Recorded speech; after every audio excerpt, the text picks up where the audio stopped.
Olá pessoal, tudo bem? Sou o professor Rafael De Lázari. O que eu queria trabalhar com vocês nessa nossa aula são as chamadas eficácias dos direitos humanos, bem como as limitações de direitos humanos. Já vou tentando para o fato de que quero dar mais ênfase às chamadas limitações de direitos humanos. Direitos humanos podem ser limitados, ok? Peço licença mais uma vez para entrar na sua casa para a gente bater um papo aí sobre essa disciplina cada vez mais importante nos editais, nos concursos públicos Brasil afora. Nível de delegado não poderia ser diferente, né? Direitos humanos está caindo, o edital altamente estabilizado na disciplina de direitos humanos. Ok, pessoal? Pois bem, para a lousa, sem mais delongas, quero começar trabalhando com vocês a respeito de eficácias.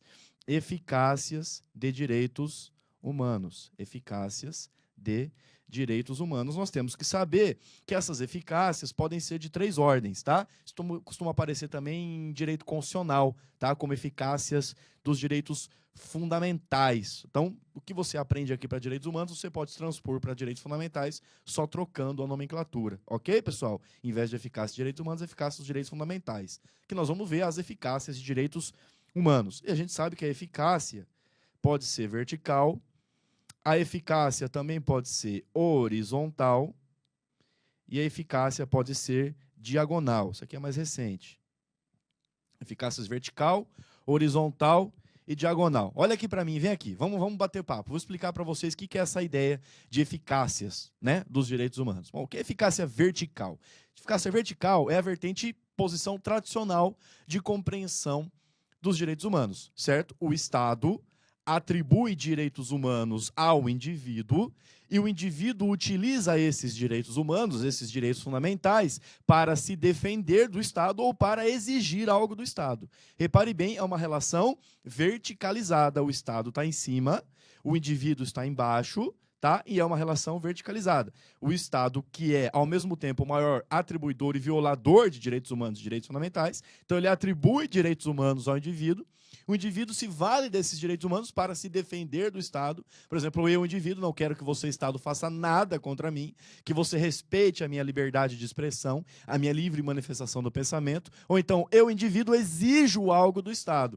Eu, indivíduo, quero que o Estado me dê a parcela que me cabe de educação, a parcela que me cabe de segurança pública, a parcela que me cabe de saúde, tá bom? Essa é a eficácia vertical que sempre foi tradicionalmente trabalhada. Então, isso aqui não é propriamente uma novidade, tá? Pois bem, após a Segunda Guerra Mundial, como uma decorrência do pós-Segunda Guerra Mundial e as atrocidades praticadas durante o segundo conflito de caráter mundial, se começou a falar em uma eficácia horizontal dos direitos humanos. Isto é, olha só, uma relação não verticalizada, mas sim uma relação horizontalizada, indivíduo e indivíduo, incidências de direitos humanos, de direitos fundamentais entre os indivíduos. Ou seja, passa-se a considerar o indivíduo como fonte emanadora de direitos humanos, de direitos fundamentais, e também como fonte de deveres humanos, de deveres fundamentais, tá? Hoje você observa a eficácia horizontal dos direitos humanos em vetores como boa-fé,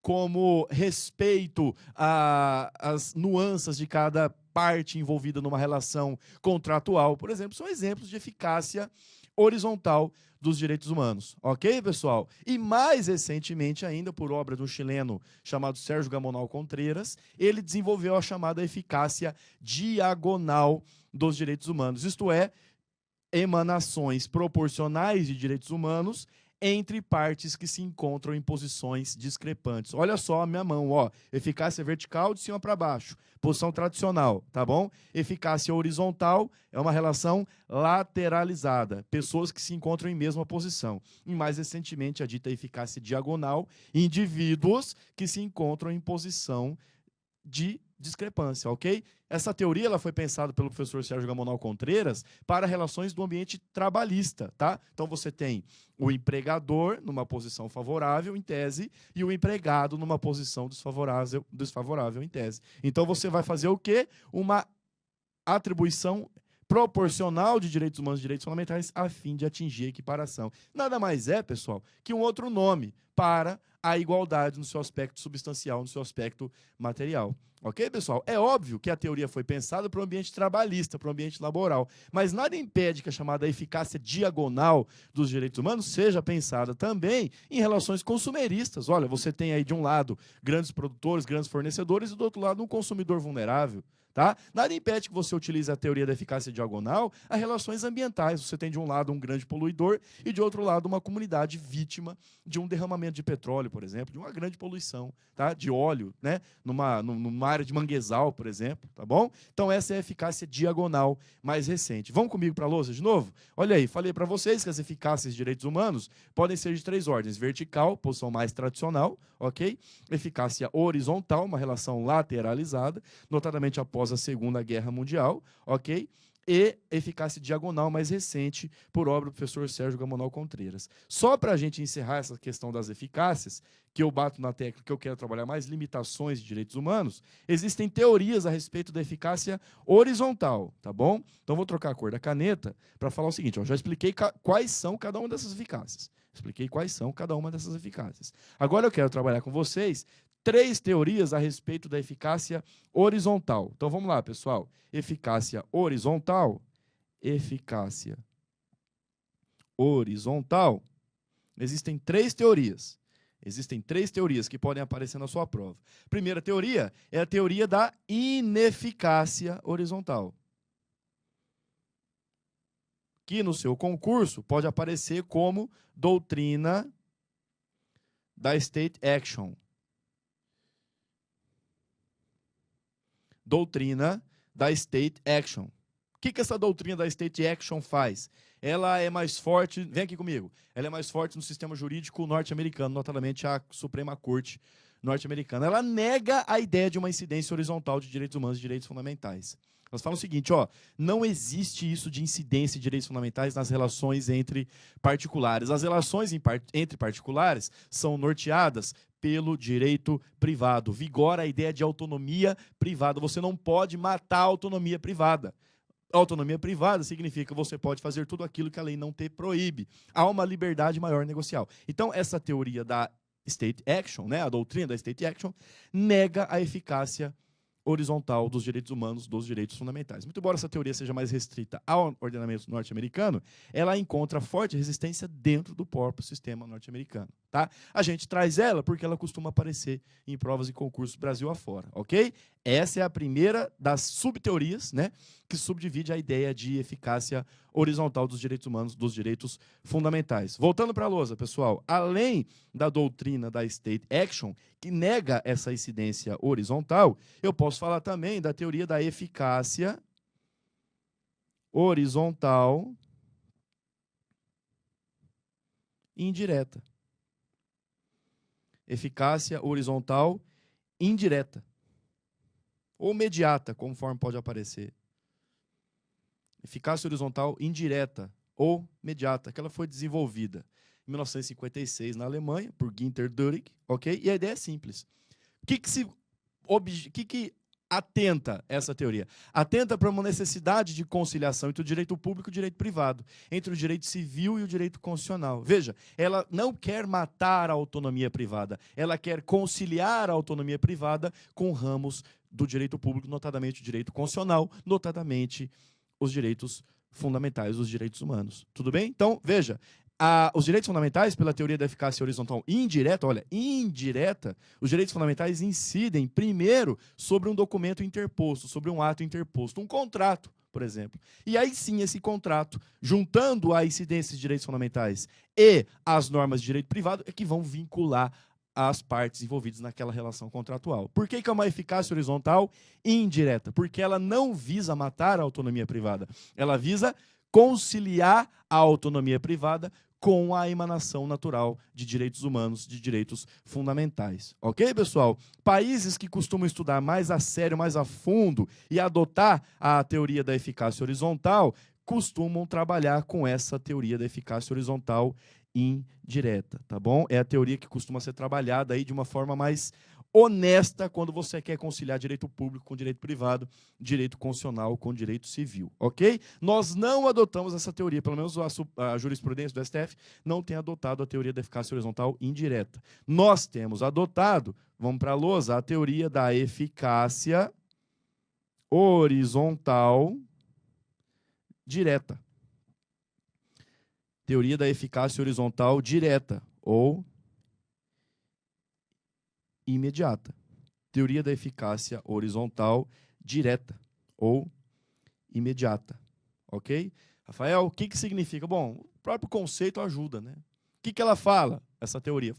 Fala que os direitos humanos, os direitos fundamentais, incidem diretamente as relações entre particulares, sem qualquer necessidade de um ato interposto, como uma relação contratual. Então, é uma incidência direta, ok? Uma incidência imediata.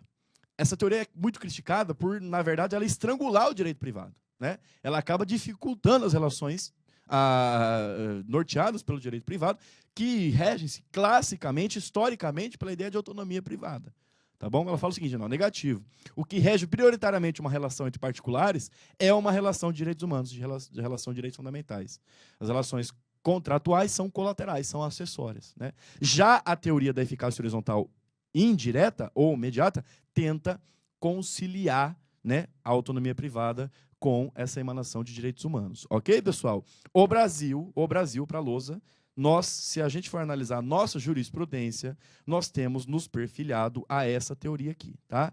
Teoria da eficácia horizontal direta ou imediata. Recomendo a leitura do RE, número 201, 819, do Estado do Rio de Janeiro. Ok?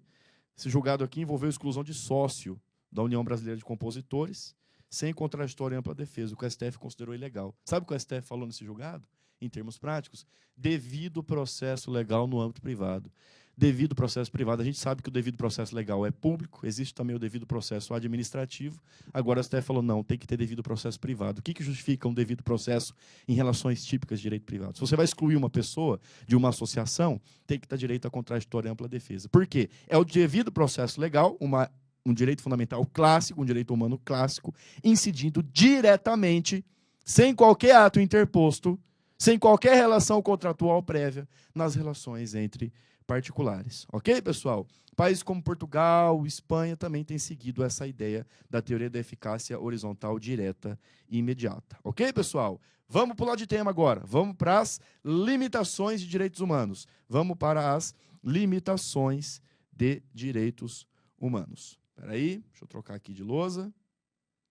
Aí sim eu estou trabalhando com vocês a temática principal dessa nossa aula. Preciso falar sobre eficácias, é claro, sempre aparece um tipo de matéria clássica, né? Mas eu quero falar sobre limitações aos direitos humanos. Limitações. Vamos lá. E quando eu falo com limitações, eu trabalho com critérios, tá? Primeiro critério, a gente vai ver alguns critérios, são acho que 4 critérios. Primeiro critério é a resolução de conflitos ante a colisão de direitos fundamentais.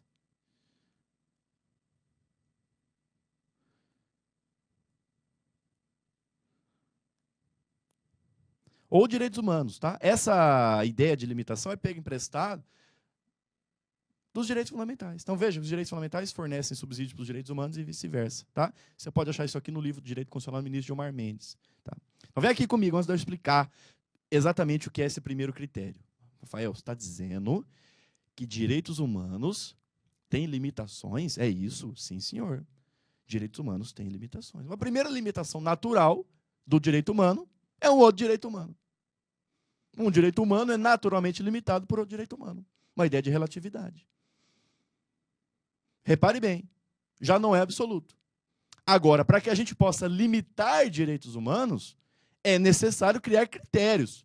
Pelo mesmo motivo que exceções devem ser interpretadas excepcionalmente, que restrições devem ser interpretadas restritivamente, limitações também devem ser interpretadas limitadamente. Ok? Exatamente por isso a gente cria critérios para limitar direitos humanos. E o primeiro critério, conforme está aí na lousa, é a ideia de resolução de conflitos ante a colisão de direitos fundamentais, que pode muito bem ser aplicado para a colisão de direitos humanos. Ok? Para a lousa, pessoal. Por esse critério, nós temos uma primeira ideia, que é a ideia de reserva legal simples. Deixa eu pegar aqui o Manual de Direitos Humanos, que eu vou ter que ler um dispositivo para vocês. Fica mais fácil a leitura. Espera aí. Reserva legal simples. Espera aí. Pronto. Reserva legal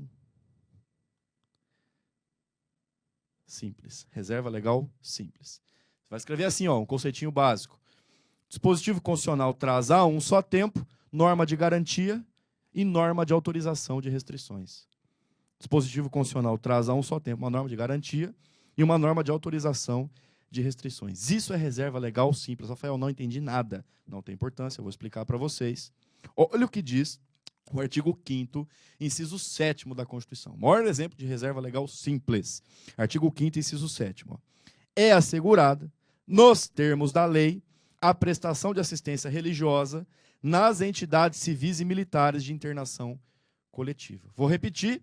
É assegurado, nos termos da lei, a prestação de assistência religiosa nas entidades civis e militares de internação coletiva. Vem aqui que eu vou explicar. Repare bem, a norma contempla a um só tempo uma norma de garantia e uma norma de autorização de limitação. Qual que é a norma de garantia desse excerto constitucional que eu li aqui para vocês? A assistência religiosa. A assistência religiosa. Qual que é a norma de limitação? Veja, se diz que deve ser feita essa assistência religiosa nas entidades de internação coletiva civis e militares nos termos da lei, porque nós somos o Estado laico. Então, a lei vai procedimentalizar os modos em que isso poderá ser feito e os modos em que isso não poderá ser feito. Repare bem, no mesmo dispositivo constitucional, artigo 5º, inciso 7º, nós temos duas informações. A prestação de assistência religiosa é um direito, mas nos termos da lei, o que é uma autorização para que se estabeleça limitações. Por isso que é uma reserva legal simples, tá? Para a lousa. Além da reserva legal simples, nós temos a reserva legal qualificada. Reserva legal qualificada. Você vai colocar um conceitinho básico. A Constituição não se limita a trazer a norma autorizadora de restrição, mas ela exige condições especiais para restrição.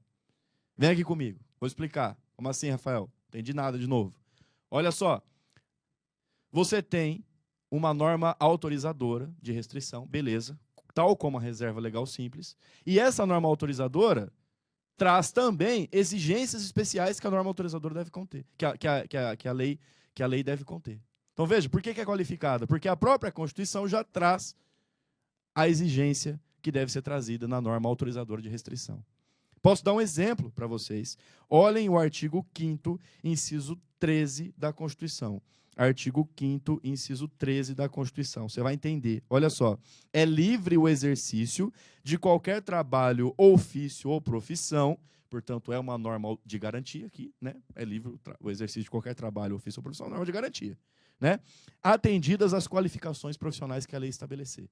Então, tem uma norma autorizadora de restrição. Qual que é? A lei. A lei pode estabelecer restrição. E que tipo de restrição que se pode trazer? A exigência de qualificações profissionais. Por isso que é uma reserva legal qualificada. A própria Constituição diz que a lei pode trazer restrição, e uma dessas restrições obrigatórias é a exigência de qualificações profissionais. Pronto. Por isso que é uma reserva legal qualificada. Exatamente por isso que você se forma na faculdade e não pode sair por aí advogando. Você tem que passar no exame da ordem. Por quê? Porque a lei traz como exigência de qualificação profissional que você esteja aprovado do exame da OAB. Pronto. Entenderam? Por quê? Porque isso decorre de uma ideia de reserva legal qualificada. Ok? Para a lousa, pessoal. Além da ideia de reserva legal simples e reserva legal qualificada, para trabalhar casos de conflitos ante a colisão de direitos fundamentais, devo falar também para vocês de proteção do núcleo essencial dos direitos humanos.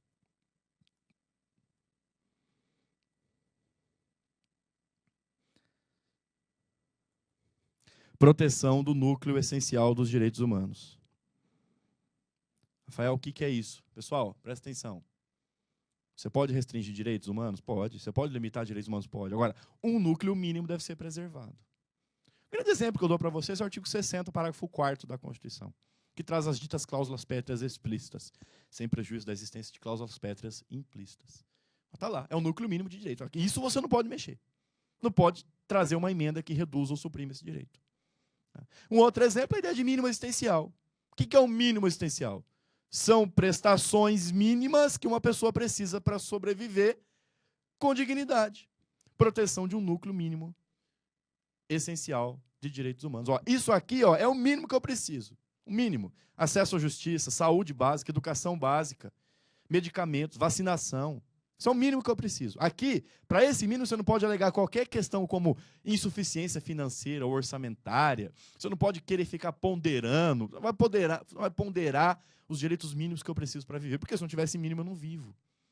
Isso decorre da necessidade de proteção de um núcleo mínimo, de um núcleo essencial de direitos humanos.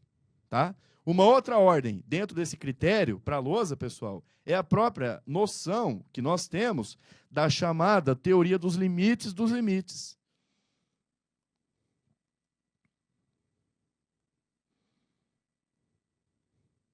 Isso aqui é melhor estudado pelo direito constitucional. Volta aqui.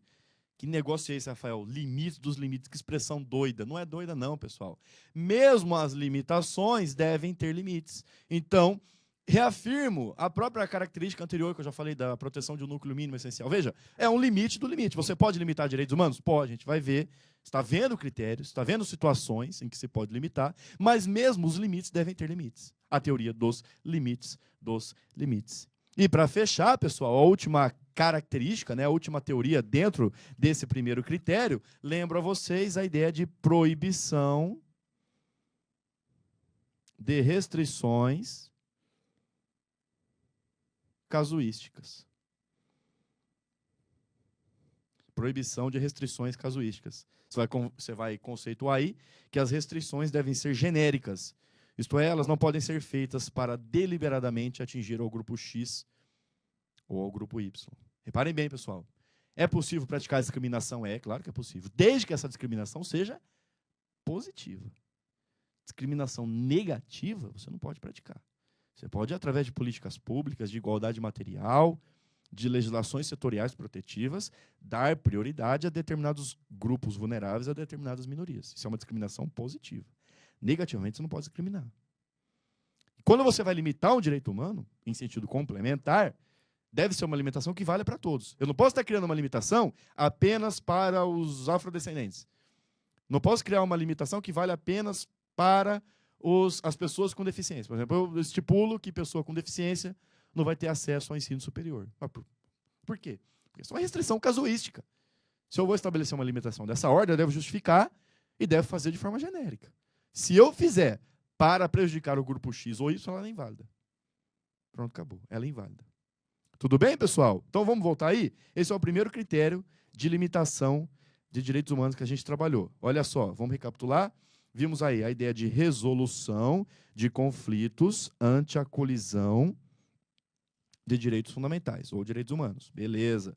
Aí a gente viu alguns, né, itens dentro desse critério. Reserva legal simples, reserva legal qualificada, proteção do núcleo essencial dos direitos humanos, limites dos limites e proibição de restrições casuísticas. Esse foi só o primeiro critério. Segundo critério, eu adoro esse segundo critério. Segundo critério, que é o critério da limitação dos direitos humanos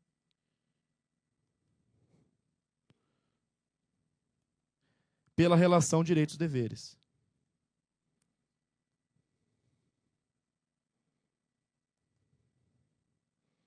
Limitação dos direitos humanos pela relação dos direitos e deveres. Como assim, Rafael? Vem aqui. Está falando que existem deveres humanos? É isso? Pode vir aqui comigo. É isso, exato. Existem deveres humanos. Rafael, como assim? Então significa que direitos humanos, o nome da disciplina, é um nome em sentido amplo, né? Direitos humanos em sentido amplo, é igual a direitos humanos em sentido estrito, que são os direitos propriamente ditos, mais os deveres humanos. É isso, é isso. Direitos humanos em sentido amplo é resultado, é igual a direitos humanos em sentido estrito, mais deveres humanos. Você tem deveres. Por que eu gosto de trabalhar essa limitação? Porque todo mundo fica assim, né? Não, tem direito a isso, tem direito àquilo. Posso fazer isso, eu posso fazer aquilo, ninguém pode me proibir. Calma, não é assim que funciona. Você também tem deveres. Querem ver? Posso dar alguns exemplos para vocês. Alguns exemplos. Textualmente, documentados em dispositivos protetivos dos direitos humanos. Olha o que diz o artigo 29 da Declaração Universal. Artigo 29 da DUDH. Toda pessoa tem deveres para com a comunidade, em que o livre e pleno desenvolvimento de sua personalidade é possível. Artigo 32 da Convenção Americana de Direitos Humanos, o Pacto de São José da Costa Rica. Toda pessoa tem deveres para com a família, a comunidade e a humanidade. Artigo 32, item 2. Ó, os direitos de cada pessoa são limitados pelos direitos dos demais, pela segurança de todos e pelas justas exigências do bem comum em uma sociedade democrática. A Declaração Americana de Direitos Humanos, de 1948, tem a Convenção Americana e a Declaração Americana. Estou falando da Declaração Americana. Ela traz um monte de deveres humanos. Quer ver? Trouxe alguns exemplos, só para vocês entenderem como é possível limitar direitos humanos por deveres humanos. Olha só. O artigo 31 da Declaração Americana. Tem vários exemplos. Vou ler alguns para vocês. Artigo 31. Toda pessoa tem o dever de adquirir, pelo menos, a instrução primária. Artigo 32. Toda pessoa tem o dever de votar nas eleições populares do país de que for nacional, quando estiver legalmente habilitada para isso. Você tem o dever de participar do jogo político, do processo democrático. Tem o dever. Vamos entrar nessas discussões se o voto é obrigatório ou facultativo. Isso vai depender do que a regra de direito interno disser. Mas de participar do processo político é um dever seu. Quer ver? O artigo 35. Toda pessoa está obrigada a cooperar com o Estado e com a coletividade na assistência e previdência sociais, de acordo com as suas possibilidades e com as circunstâncias. Artigo 36, olha só, dever de pagar impostos. Toda pessoa tem o dever de pagar impostos estabelecidos pela lei para a manutenção dos serviços públicos. Artigo 37, toda pessoa tem o dever de trabalhar dentro de suas capacidades e possibilidades, a fim de obter os recursos para a sua subsistência ou em benefício da coletividade. Veja, portanto, que nós temos aqui uma segunda ordem de critérios. Certo? Estamos falando da limitação de direitos humanos pela relação direitos-deveres. Rafael, nós temos mais limitações? Temos sim. Posso mencionar para vocês algo que a gente já trabalhou, inclusive aqui. A gente já trabalhou dentro dos fundamentos dos direitos humanos. É uma limitação. O que é, Rafael? Qual que é o terceiro critério? Vai faltar um que eu falo na aula que vem, tá bom? Qual que é o terceiro critério? A ideia de proporcionalidade, razoabilidade. Já vimos isso. Semelhanças entre proporcionalidade e razoabilidade, diferenças. Ambos visam a evitar interpretações manifestamente contrárias ao texto declaratório, interpretações esdrúxulas. Né? Vimos que a proporcionalidade tem maior sentido jurídico, que a razoabilidade tem maior sentido filosófico, que a proporcionalidade tem os seus subpostulados, um tripé do meio mais adequado, de dentre os meios mais adequados, o menos gravoso. Se houver mais de um meio mais adequado e menos gravoso, o menos oneroso, o menos custoso, o mais eficaz. Veja, portanto, que é um critério. Hoje se fala, em tempos de pós-positivismo, neoconstitucionalismo, neopositivismo, positivismo reformado, sabe-se lá que expressão você adote, ou se trabalha com a ideia de ponderação de interesses, que é uma decorrência da própria proporcionalidade e razoabilidade. Ok? Vai faltar um quarto critério, que a gente vai ver na aula que vem. Vamos lá. No que consiste a teoria dos limites dos limites? Falei para vocês que mesmo direitos humanos limitáveis, precisa haver limites para essa limitação, certo? Precisa haver limites para limitar direitos humanos. E tem dois. É possível suspender direitos humanos em que condições? Vou responder daqui a pouco, é o quarto critério que faltou trabalhar. É possível suspender direitos humanos? Sim, por incrível que pareça, com algumas condições que a gente vai ver daqui a pouco. Fiquem tranquilos, tá? Vou ver na aula que vem. Vou responder uma questão aqui. Em caso de emergência que ameaça a vida de uma nação, o direito internacional dos direitos humanos permite a derrogação de direitos, contanto que, letra A, o Estado garanta o amplo acesso à justiça para a hipótese de grave lesão de direitos fundamentais. A gente vai ver que não é isso, tá? A gente vai ver que é o artigo 4º do PIDCP que traz isso fundamentalmente, tá? O Estado garanta alguns direitos fundamentais inderrogáveis, exato. Alguns não podem ser mexidos. A gente vai ver vida. Não se pode trazer servidão, escravidão. Não pode acabar com o princípio da legalidade. Aí, ó, tortura, liberdade de crença e consciência e os remédios. Tá certo, é a letra B a correta. Isso aqui você não pode suspender, tá? Isso você não pode suspender em hipótese alguma. É a letra B a correta. Tá bom, pessoal? Então a gente já achou a alternativa correta aí. Volta aqui comigo. Faltou um critério, que a gente trabalha na aula que vem. Na aula que vem a gente vai trabalhar os fundamentos filosóficos e evolução histórica dos direitos humanos, a parte 1. Só que antes de começar essa parte 1, eu quero trabalhar esse critério que ficou faltando. Tá? Não posso deixar passar, porque é tema autônomo de alguns editais para delegado. Valeu, pessoal.